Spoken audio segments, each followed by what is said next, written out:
Tonight, on First at 9 this Wednesday the 28th of May 2025. Sri Lanka shines. Sri Lanka wins big at the 26th Asian Athletics Championships, securing bronze medals in the men's 400 meters and 4x400 meter mixed relay. Boosting exports. President calls for long-term industrial plans to boost exports, aiming to transform Sri Lanka into an export-oriented economy. Major drug bust. Over 700 kilograms of narcotics intercepted in the southern seas. Authorities estimate the street value of the haul at over 1 billion rupees. Cinec Campus Open Day. May masa 3 වෙනි දින උදෑසන 9 සිට Cinec Campus පරිශ්‍රයේදී. This is Derana First at 9. Live from Studio 24 in Colombo.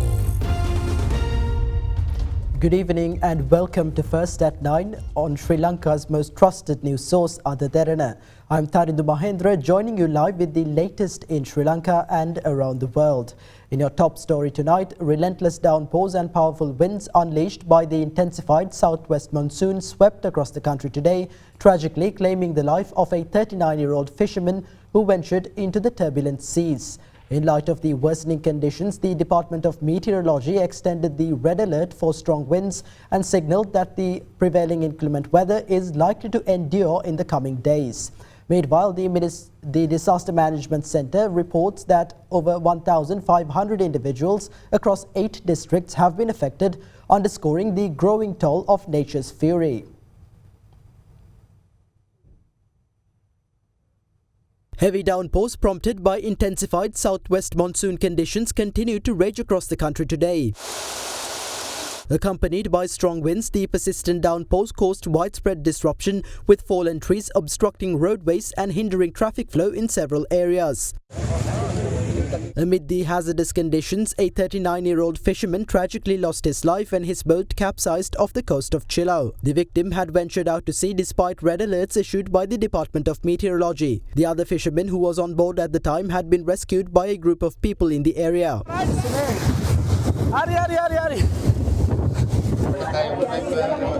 Against this backdrop, the Natural Hazards Early Warning Centre of the Department of Meteorology extended the red alert issued for strong winds and rough seas today, requesting naval and fishing communities not to venture into sea until further notice. Meanwhile, in its latest report, the Met Department forecasted that the persisting adverse weather is expected to continue in the western and Sabaragamuwa provinces and in the Galle, Mathura, Nuwara and Kandy districts. The department stated that heavy rains above 75 millimeters along with strong gusty winds are expected tomorrow. Prompted by the relentless rains, authorities took measures to open 3 sluice gates of the Polgolla Reservoir in Kandy by 18 inches each. As a result, approximately 4,500 cubic feet of water per second is currently being discharged into the Victoria Reservoir. Taking the prevailing weather patterns into account, the National Building Research Organisation extended the Warning Level 1 Watch Yellow landslide warnings issued yesterday to several areas in the Galle, Kalutara, Kandy and Kegol districts. As heavy rain continues to sweep across the country, the Disaster Management Centre reports that 1,520 individuals from 416 families in 8 districts have been affected so far.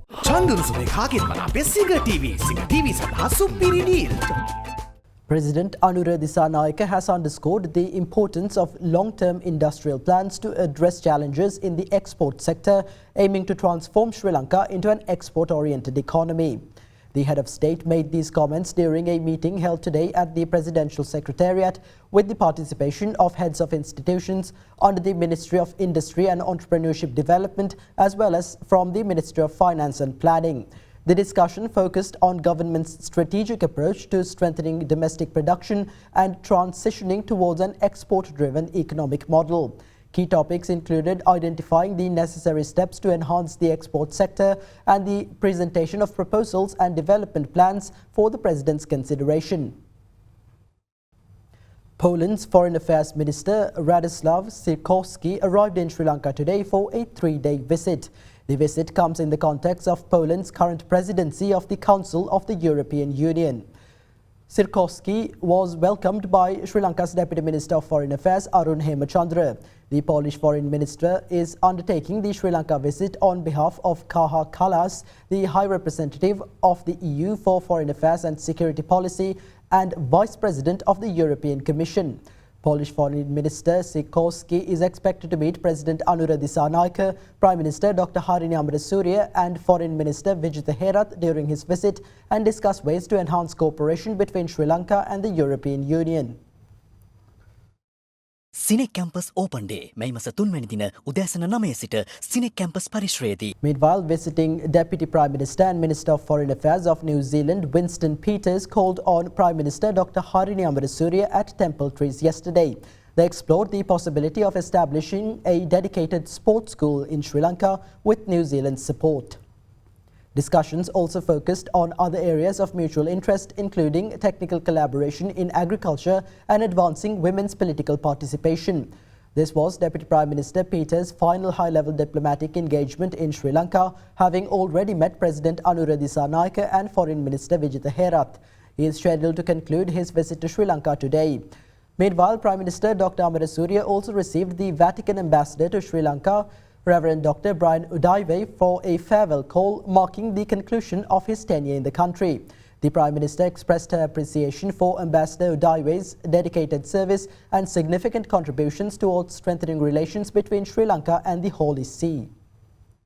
Families of Sri Lankan military personnel who have been recruited to fight in the Russia-Ukraine war today presented a memorandum to the Russian embassy in Colombo requesting that the mission facilitate the repatriation of their loved ones. They also requested that the embassy provide information regarding their family members in Russia and Ukraine and compensation for those who lost their lives in the conflict. Subsequently, the group staged a demonstration at Colombo Fort. Several demonstrators were granted a discussion with a public relations coordinator of the Presidential Secretariat. 2 multi-day fishing vessels carrying narcotics were seized simultaneously in a coordinated operation conducted by the Sri Lanka Navy, the Police Narcotics Bureau and the State Intelligence Service. The operation, carried out in the high seas of the southern coast, resulted in the arrest of 11 individuals and the seizure of over 778 kilograms of illegal drugs, including heroin and methamphetamine. According to security forces, the estimated street value of the whole exceeds 1 billion rupees. Authorities had received credible intelligence indicating that 2 multi-day fishing boats were attempting to smuggle a significant quantity of drugs into the country. The Navy, acting on this information, launched a special maritime operation and successfully intercepted the 2 trawlers. The suspects and the vessel Nirosh 4 and Jayarusit of Devinura were escorted this morning to the Dikkovita Fisheries Harbour. Present at the inspection were the Deputy Minister of Defence Aruna Jayasekara, the Navy Commander and the Acting Inspector General of Police. Further inspection at the harbour conducted with the assistance of Police Narcotics Bureau experts, confirming that the seized narcotics included approximately 275.594 kilograms of heroin and 503.618 kilograms of methamphetamine, also known as ice. According to reports, Nirosh 4 left the Dondara Fisheries Harbour on May 14th with 6 fishermen on board. Authorities discovered 320 packets of heroin and ice concealed in 20 sacks. Jayarusit set sail on May 6 with 5 fishermen. It was found carrying over 320 packets of drugs hidden in 13 sacks. The arrested fishermen were residents of Dondara and Mataravala. During initial interrogations, they claimed that the drugs were received from an Iranian vessel at sea. Preliminary investigations indicate that both fishing boats were operated under the direction of a single individual on shore. Allegedly, the boat skippers were promised payments of 300 million rupees and 200 million rupees respectively for delivering the drugs to Sri Lanka. A senior police official revealed that investigators suspect the involvement of 2 influential drug traffickers from the southern province. However, the identities of those who orchestrated the smuggling operation have not yet been confirmed. All arrested suspects, along with the seized narcotics and vessels, were handed over to the Police Narcotics Bureau for further legal action and investigations. සමාජ විනාශකාරී ද්‍රව්‍යයක් දිවයින වටා ඇති මුහුදෙන් රට තුලට ගෙන ඒමේදී ඒ සම්බන්ධ කිසිදු ඉඩක් අප රජය විසින් කිසිම ඉඩක් තියන්නේ නැහැ කියන එක ඉතාමත් ඕනෑකමින් ප්‍රකාශ කර සිටිනවා. මේ වට සම්බන්ධ වෙන සියලුම දෙනාට දැඩි නීතිමය පියවර ගන්නා බව මේ අවස්ථාවේදී ප්‍රකාශ කර සිටිනවා. Opposition leader Sajith Premadasa urges government to reverse the decision to restrict admission of local day scholars to the medical faculty of the Sir John Kotalawala Defence University. The opposition leader pointed out that students who lose the opportunity to enroll in local universities emigrating for higher studies will deplete Sri Lanka's foreign reserves.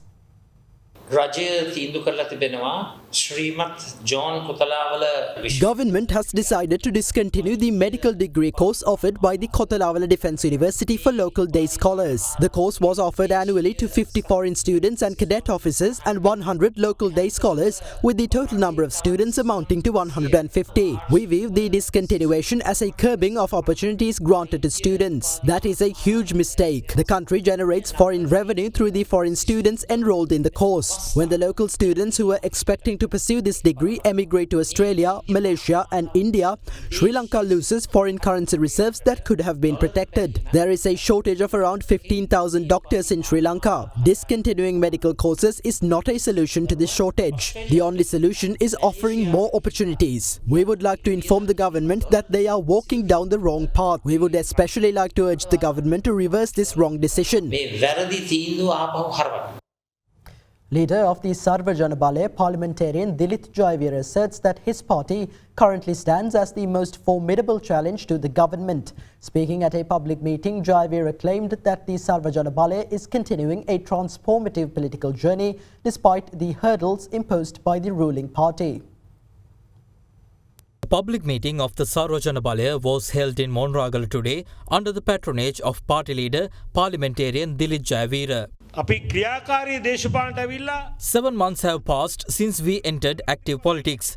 We have contested 3 elections so far and emerged stronger with each stride. The undeniable victor of the recent local government elections is none other than Sarvajanabal. Unlike other political entities, our movement has embarked on a truly transformative and victorious journey despite the formidable obstacles placed before us by the incumbent NPP government. Indeed, the ruling party is well aware that Sarvajanabal represents their most formidable challenge. They may maneuver against other political forces, but they cannot subdue us. The people of this country, long burdened by an entrenched and corrupt political culture, have reached a tipping point. This led them to choose a path which they have never crossed before. This is the truth. We have witnessed a moment in history where citizens could no longer bring themselves to defend their traditional parties. That moment marked the collapse of the old political order. In such times, it is our duty to guide the people towards the right course when they need it most. We cannot and must not allow this nation to fall into the same trap again.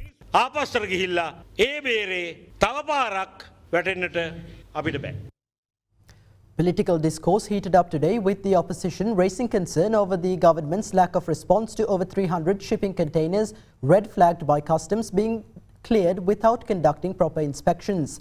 However, government rejected allegations of wrongdoing and challenged the opposition to present proof of misconduct if they possess such, instead of merely making accusations. The public entrusted power to the NPP not to address issues using outdated methods of the past.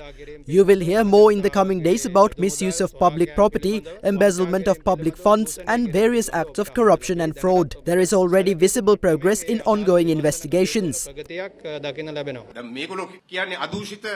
Government constantly claims that everyone else is corrupt except for them. But let me ask, isn't it corruption to clear 329 containers without any customs inspection? How much did they profit from that? They set the price of rice based on the interests of powerful rice mill owners. Isn't that corruption? Isn't it also corruption to allow cheap salt imported from India to be sold at 350 rupees per kilogram to please the so-called salt market mafia? Government's mask of purity is coming off. Minister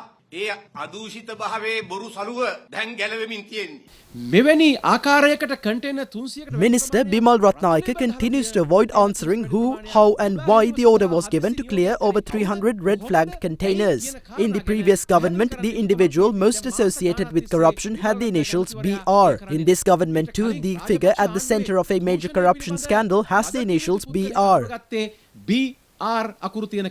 මාධ්‍යට ඇවිල්ලා එතුමා මොකද්ද කිව්වේ? Minister Bimal Ratnayaka has claimed responsibility for ordering the clearance of the containers. If that is true, shouldn't he be in custody rather than in parliament? There are even credible suspicions that some of these containers may have been used to transport weapons and narcotics. අවි ආයුධ සහ මත්ද්‍රව්‍ය තමයි තියෙන්නේ නැත්තේ. සමහර කණ්ඩායම් මේක ඇතුළේ Certain groups are alleging that the containers contained weapons and drugs. If they really know what was inside those containers, where are they now? The best course of action is to share that information. Why can't customs simply announce who imported these containers, what vehicles were used to transport them, and where they are currently being stored? That would settle everything. Why can't customs simply announce who imported these containers, what vehicles were used to transport them, and where they are currently being stored? That would settle everything. Instead, they are asking the opposition to provide such information as if we are tracking these containers ourselves.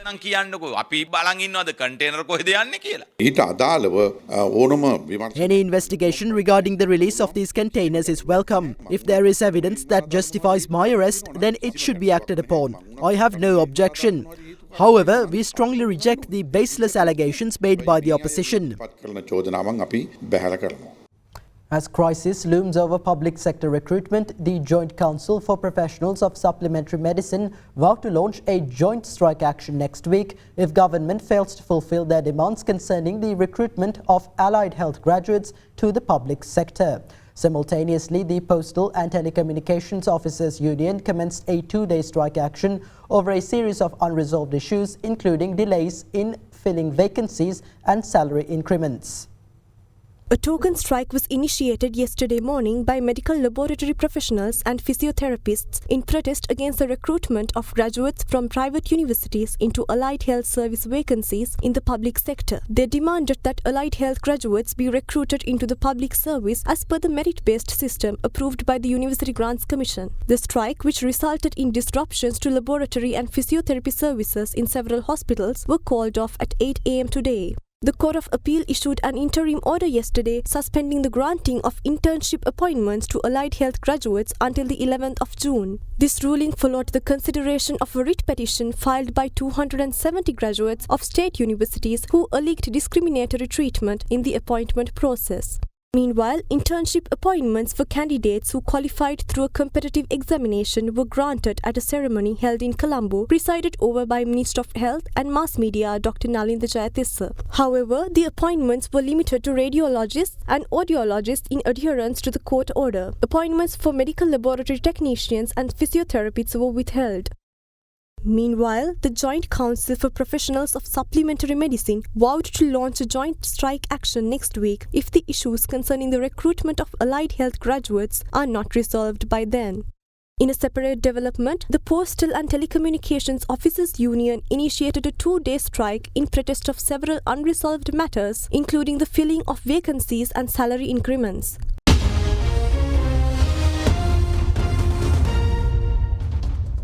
Suspended IGP Deshabandhu Tennakon this evening appeared before a three-member committee of inquiry appointed to investigate and report on allegations of misconduct and serious abuse of office against him.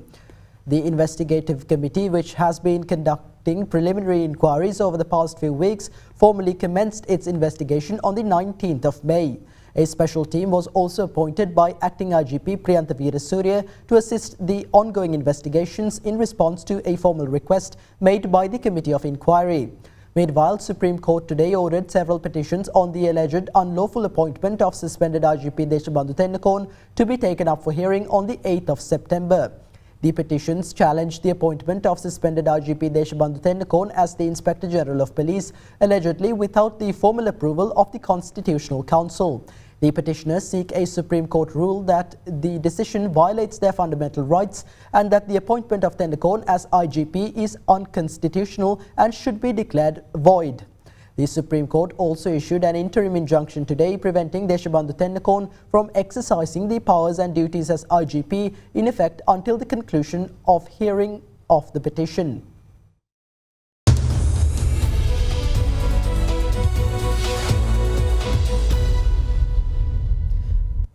In business news, Assistant Governor of the Central Bank, Dr. Chandranath Amarasekara, says the cost of living in Sri Lanka has doubled in 2024 compared to 2021. During a seminar yesterday, he further said that the increase in the cost of living from 2023 to 2024 has been relatively minimal, and added that expected economic growth in the coming years will bring more relief to the general public. He stated that in order to reduce the cost of living, salary increments both in government and private sectors should be aligned with productivity improvements. Speaking at a seminar held at the Central Bank premises, Assistant Governor of the Central Bank, Dr. Chandranath Amarasekara, noted that while the public is currently benefiting from a decline in inflation, the overall cost of living remains significantly higher than it was in 2021. He emphasized that when taking personal income into account, many individuals continue to face financial difficulties due to elevated price levels, adding that the cost of living has effectively doubled in 2024 compared to 2021. Despite these challenges, Dr. Amarasekara expressed optimism about the future, citing signs of economic growth in 2024. He expressed hope that this growth would continue, leading to a gradual recovery of real incomes that were eroded over the past few years. සේවකයන්ගේ රාජ්‍ය සේවකයන්ගේ වෙන්න පුළුවන්, පෞද්ගලික සේවකයන්ගේ වෙන්න පුළුවන්, ව්‍යාපාරවල ආදායම් වෙන්න පුළුවන්. ඒ ආදායම වැඩි වෙන්න ඒ වගේ ආර්ථික වර්ධනය පවතින්න ඕන. සමහර වෙලාවට අපි දකිනවා රාජ්‍ය සේවයේ විශේෂයෙන් කලින් කලට වැඩි වර්ධක දෙනවා. නමුත් ඒවා ඵලදායීතාවට සටලන ඵලදායීතාව බලලා දෙන වැටුප් වර්ධක නෙමෙයි. වැටුප් වැඩි වෙනකොට ඒවා විශේෂයෙන් ඵලදායීතාවට සම්බන්ධ කරලා කරන්න ඕනේ වැටුප් වැඩි වීම කියලා.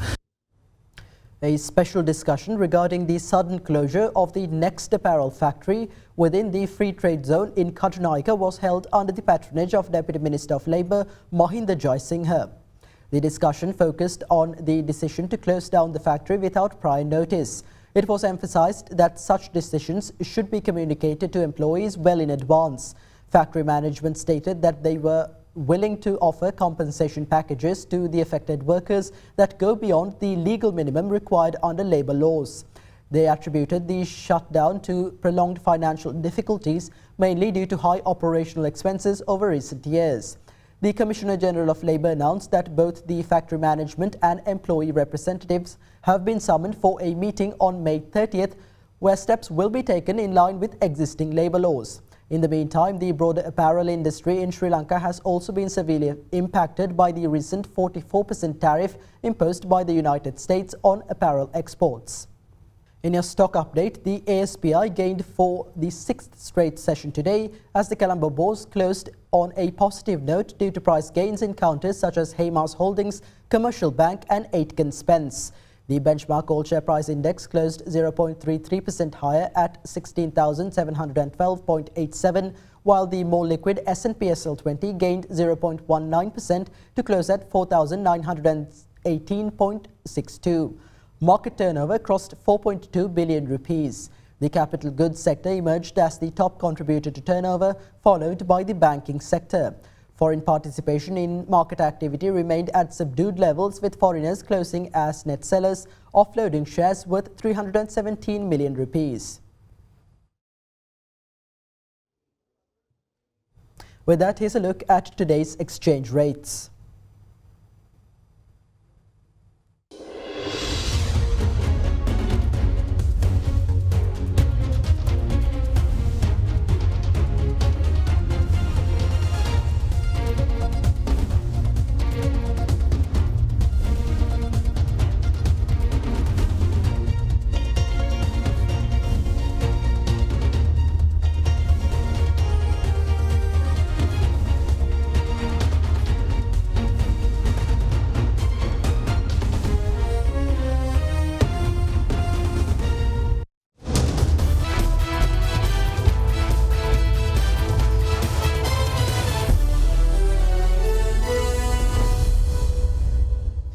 In sports news, Sri Lanka secured bronze medals in the men's 400-metre event and the 4x400-metre mixed relay event at the 26th Asian Athletics Championships.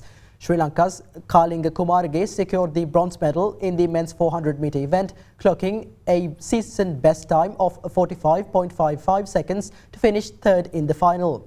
Athletes from Qatar and Japan won the gold and silver medals in the event respectively. Sri Lanka also secured a bronze medal in the 4x400 metre mixed relay event.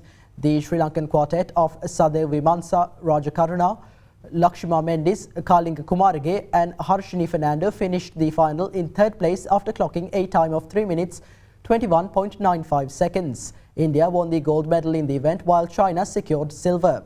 Although it was announced that China and Sri Lanka were disqualified for lane infringements following an appeal by respective athletics federations, the medals were reinstated. Sri Lanka's Nadisha Ramanayaka also clocked 54.7 seconds in the women's 40-metre final and was placed 7th. The 26th Asian Athletics Championships is taking place in Gumi, South Korea until the 31st of May. That's all for tonight from First at 9. Thank you for joining. Have a good night.